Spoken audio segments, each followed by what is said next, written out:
Well, I wasn't able to do that earlier. This is a Hitachi compact disc player DA6000, and the problem with this is I couldn't actually eject the drawer to put the CD in, so I couldn't play any discs because it was stuck. Now I'm just going to take the cover off.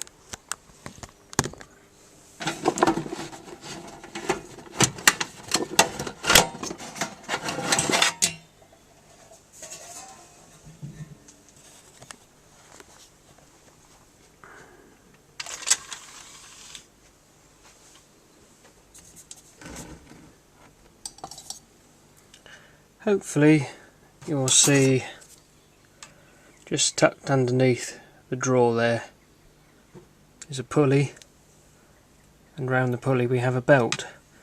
And this is a very common fault. The belt goes slack for the disc drawer, so the motor spins but doesn't engage with the pulley at all, and therefore the disc drawer can't open. Sometimes it can't even close, and that was the problem I had with a DVD player last week. The disc drawer opened enough for me to put the DVD in, but when I pressed closed, the disc drawer didn't go in fully, although it looked as if it had, and because it didn't go in all the way, it didn't go home as it were, the disc itself didn't recess into the tray properly, and therefore the DVD couldn't be read. So that was quite a misleading fault. I thought it was going to be something a bit more complicated than that, but it wasn't. Very simple, a slack belt. And although this particular CD player dates from the late 80s, possibly very early 90s, I haven't found a date in it, this happens to disc drives, whether it be DVD players, CD players, even computer disc players in PC towers. You know, it can happen even when these things are perhaps only 3 or 4 years old. So not always down to age.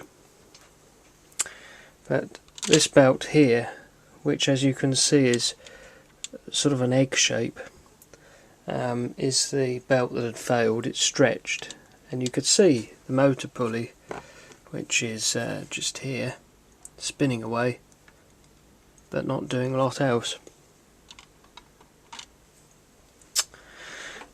But here's the hack. It's a very easy job to do, and most people can do it. But these belts cost a few pounds each on eBay, and probably a bit more if you go through any of these component sites and shops. But actually the quality of these are not very good, and very often you'll buy a belt the same, fit it, and the same thing can happen about, you know, 3 or 4 years down the line, before the actual player, or whatever it is, has, you know, outlived its time, sort of thing. So, what I do, and although you can't see it very well, I fit O-rings, and O-rings can be bought individually from hardware shops, if you've got any hardware shops near you. They will always carry O-rings, or at least they normally do, and you can buy them individually for a matter of pence each. Or, what I did a long time ago, I went to Poundland.